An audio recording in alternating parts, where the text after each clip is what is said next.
우리가 살아가면서 지금은 어느 때냐 하는 것, 이것을 아는 것이 굉장히 중요합니다. 지금이 어느 때냐, 너 지금 어느 때인지 알고 그래? 이렇게 얘기하잖아요. 우리가 때를 분별할 줄 알으면 우리의 행동이 조심스러워집니다. 우리가 때를 분별할 줄 알으면 우리가 할 일이 무엇인지를 깨닫게 되는 것이죠. 오늘 성경은 지금이 어느 때냐, 만물의 마지막이 가까이 왔을 때다 하는 말씀으로 우리에게 은혜를 주고 있습니다. 7절 말씀을 보면 이렇게 말씀하죠. 7절, 만물의 마지막이 가까워 왔으니 그랬어요. 지금은 만물의 마지막 때다. 이거 마지막 때, 말세 중에 끝자락이다 하는 거예요. 언제 이 땅이, 이 세상이 끝날지 우리는 알 수 없는 만물의 마지막 때다. 이 마지막 때에 우리가 어떻게 살아갈 것이냐. 그래서 1절부터 6절까지는 이렇게 살지 말고, 그리고 7절부터는 이렇게 살아라 하고 비교해주며 말씀하고 있습니다. 1절부터 6절 보면 사람들은 이 마지막 때에 엉망으로 살아갑니다. 3절 보면 음란, 정욕, 술 취함, 방탕, 향락, 우상 숭배, 이런 일이 많지만은 이런 것은 이제 지나간 때로 족하도다. 이제 그런 것들 혹시라도 행했니? 과거 그걸로 끝내. 이제는 이제 너희가 심판하실 하나님 앞에 모든 것을 올바른 행실을 고쳐서 살아. 만물의 마지막 때가 됐는데 그때도 그렇게 살아간다면 너희들은 그 심판을 면할 수가 없어. 그러니까 이제 만물의 마지막 때가 왔으니 이렇게 살아라 하면서 가르쳐 주시는 말씀이 7절, 8절, 9절이에요. 먼저 7절을 한번 다 같이 봅시다. 시작. 만물의 마지막이 가까이 왔으니 그러므로 너희는 정신을 차리고 근신하여 기도하라 그랬어요. 이때는 세상의 흥청망청, 세상의 죄악과 함께 살아갈 때가 아니야. 먼저는 정신을 차려, 정신. 그래서 때가 어느 때인데 내가 이렇게 참 시간을 허비하고 함부로 살 수가 있나 하면서 깨끗한 마음을 가지고, 올바른 마음을 가지고 정신을 차리고 살아가라 하는 말씀을 주고 있습니다. 정신 차리고. 두 번째는 근신하여 그랬어요. 근신한다는 것은 모든 일에 조심하고 절제하는 것을 가리킵니다. 내가 하고 싶은 대로 다 그런 행동을 하는 게 아니에요. 항상 자기 자신을 잘 절제하는 거예요. 컨트롤하는 거죠. 어제도 말씀했지만 혀를 우리가 금한다고 그랬지 않습니까? 혀를 금하고 우리의 행동을 금하고 모든 안 좋은 상태를 다 절제하는 것. 그래서 자제하는 것.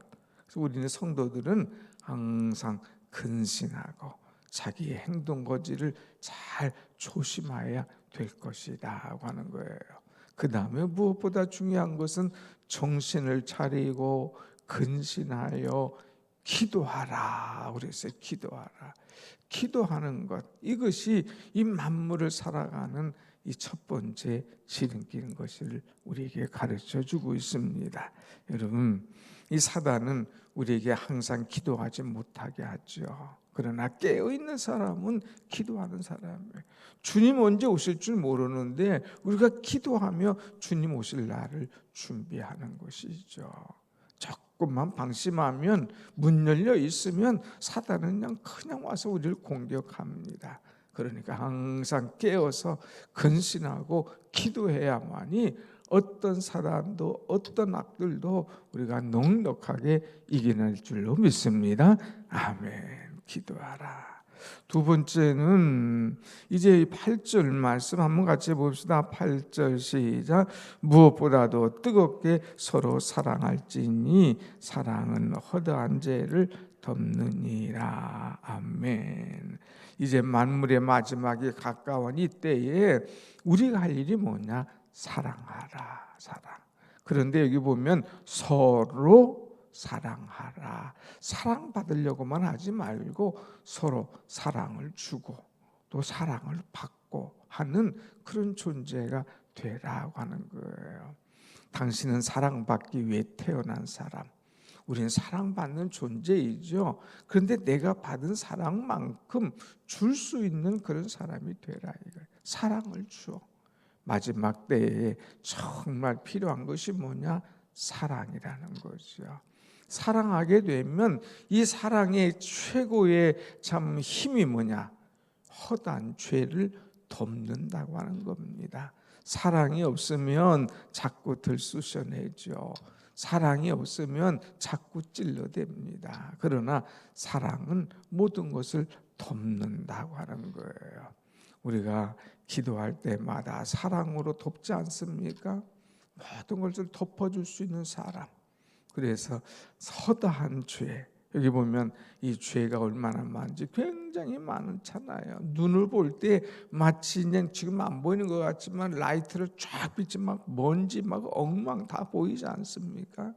이 엄청난 먼지도 다 덮어줄 수 있는 것이 뭐냐? 사랑이다.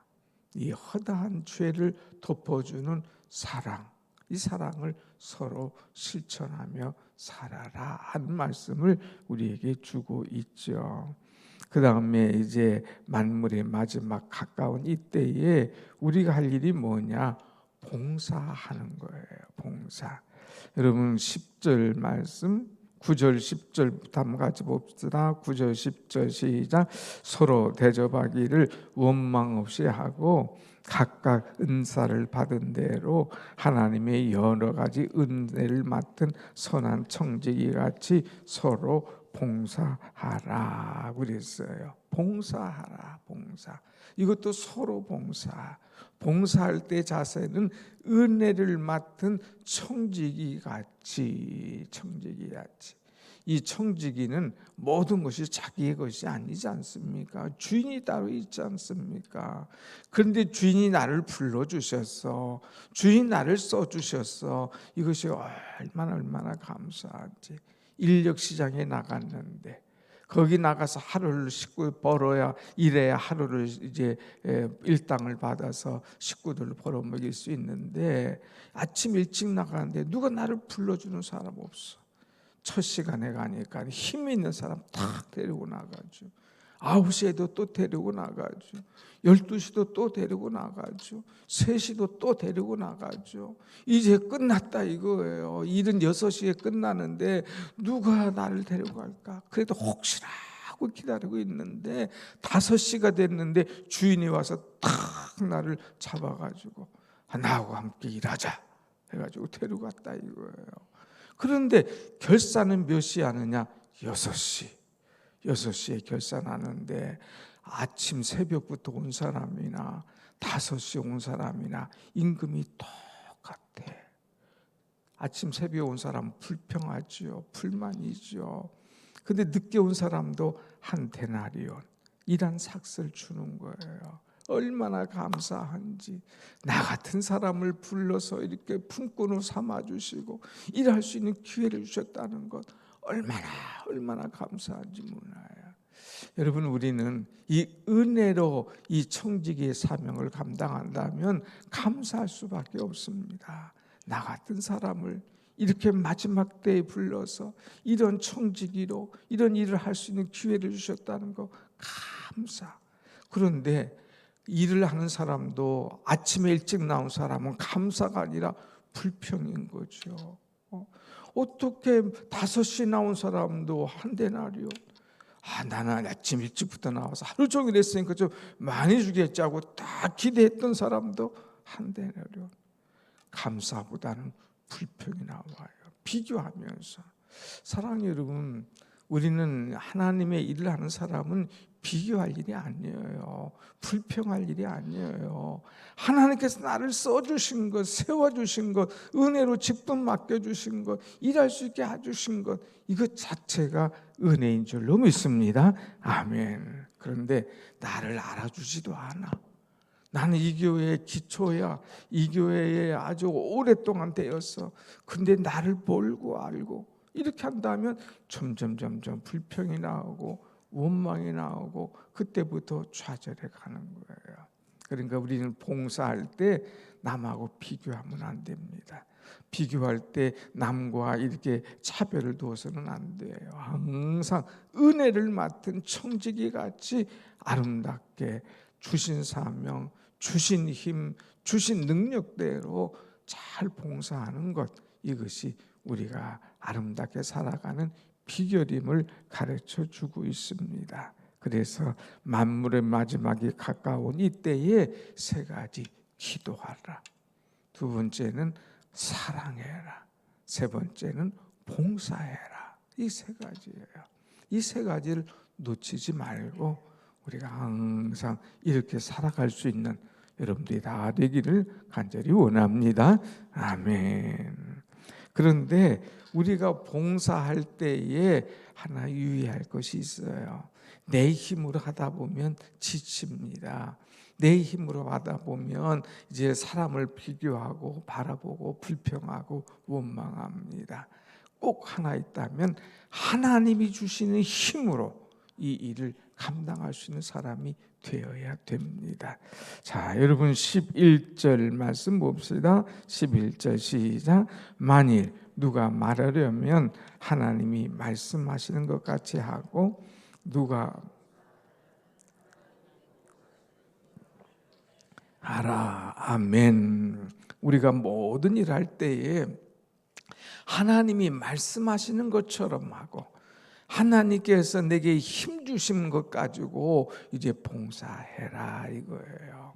하나님이 내게 공급하시는 힘, 그것은 변함이 없어요. 하나님께서 내게 공급하시는 힘으로 하면 은혜가 넘치는 거예요. 누가 뭐래도 어떤 사람이 뭐 삐죽거려도 관계없어요. 오직 하나님 중심으로, 하나님의 은혜로, 하나님의 힘으로 감당하니까 모든 일을 아름답게 넉넉하게 감당할 수가 있죠. 우리는 늘 주의 일할 때에 하나님이 공급하시는 힘을 얻어서 또 서로 사랑하고 또 늘 깨어서 근신하고 기도할 수 있는 그런 우리가 되어야 될 줄로 믿습니다. 아멘. 특별히 우리가 신앙생활하는 중에 이렇게 사랑하고 이렇게 기도하고 이렇게 봉사하는데 생각지도 않은 고난이 올 때가 있어요. 그런데 이 고난이 그냥 고난이 아니야. 불시험이 올 수도 있어요. 불시험. 그래서 여러분 12절에 보면 이런 말씀이 있어요. 12절 시작. 사랑하는 자들아 너희를 연단하려고 오는 불시험을 이상한 일을 당한 것 같이 이상히 여기지 말라. 아멘. 여기 보면 불시험을 이상히 여기지 마라 그랬어요.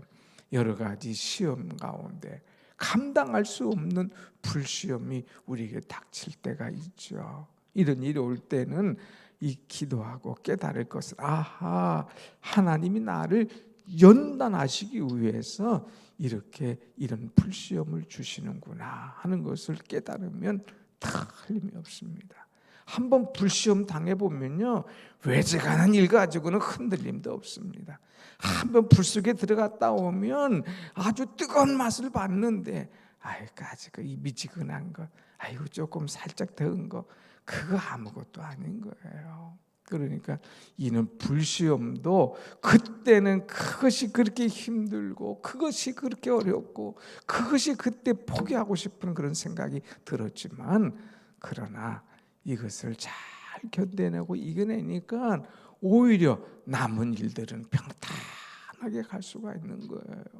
이겨낼 수 있는 힘과 지혜와 능력과 믿음을 하나님께서 주시더라고 하는 것입니다. 여러분 신앙생활하면서 불시험이 옵니까? 왜 이런 불시험이 오느냐고 막 불평하고 원망하지 말고 이것을 잘 나를 연단시키는 하나님의 뜻이구나, 계획이나 알고 이것을 믿음으로 잘 받고 이겨나갈 때에 우리는 하나님의 큰 사람으로 모든 일을 넉넉하게 감당할 수 있는 그런 은혜를 부어주실 줄로 믿습니다. 아멘. 저도 불시험을 한번 당해봤어요. 오래전에. 생각지도 못한 불시험. 정말 이런 불시험들이 일어날 수가 있는가. 그런데 한번 이겨내니까 나중에는 무서운 게 없더라고요. 두려운 게 없더라고요. 이겨내야 돼요. 한번 당해봐야 돼요. 그래야 그것을 넉넉히 이길 수 있는 힘이 생기는 것입니다. 그런데 여러분, 불시험을 당할 때에 이제 이상하게 여기지 말고요, 우리가 오히려 어떤 자세가 가져야 되겠느냐 하면은 즐거워하라 그랬습니다. 여러분 13절 한번 말씀 보겠습니다. 13절 시작. 오히려 너희가 그리스도의 고난에 참여하는 것으로 즐거워하라. 이는 그의 영광을 나타나실 때에 너희로 즐거워하고 기뻐하게 하려 함이라. 아멘. 불시험 당하고 이제 어려움을 당하면 내가 그리스도의 고난에 참여할 수 있도록 하나님께서 이런 기회를 주셨구나. 그냥 은혜 가운데 살아요. 내 평생 가는 길 얼마나 평탄한지 몰라요. 날마다 감사와 기쁨과 복만 넘쳐요. 그러다가 생각지도 않은 불시험이 오면 감당을 못해요. 그저 주저앉기 딱입니다. 그런데 그럴 때에 이 그리스도의 고난을 생각하면서 그것을 잘 감당하면 주님께서 너에게 영광과 즐거움에 참여하는 그런 은혜의 축복을 주신다 하는 것이죠. 그러니까 우리에게 뭡니까? 정리하면 불시험이 오면 내가 그리스도의 고난에 참여하는 기회를 하나님께서 주셨구나. 내가 이거 지금 보면 불시험이야. 어마어마하게 힘들어. 그런데 그리스도의 고난과 비교하면 이건 아무것도 아닌 것임을 알죠. 그래서 주님의 고난에 내가 참여할 수 있는 기회를 주셨다는 것 얼마나 감사한지. 그것을 잘 이겨나가면 우리에게 큰 은혜를 주시는데, 여기 보면 오늘 찬송했잖아요. 4절 저 공중에 구름이 일어나서 큰 나팔이 울릴 때에 주 오셔서 세상을 심판해도 나의 영혼은 겁 없으리 그랬어요. 갑자기 막 하늘이 열려요. 구름이 쫙 나타나요. 주님이 오셔요. 또 막 나팔 소리가 들려요. 천사들이 옵니다. 어마어마한 형상이 날 때 사람들은 막 두려워 떱니다. 무서워합니다. 걱정합니다. 막 죽었구나 하고 그냥 끝이구나 하고 생각합니다. 그러나 그리스도의 고난을 이겨낸 사람, 그리스도의 고난에 참여한 사람, 은혜 가운데 불시험을 이겨낸 사람은 오히려 주님의 오심을 다 기다리는 거예요. 내 영혼 평안해. 그 주님이 오셔도 나의 영혼은 겁 없어.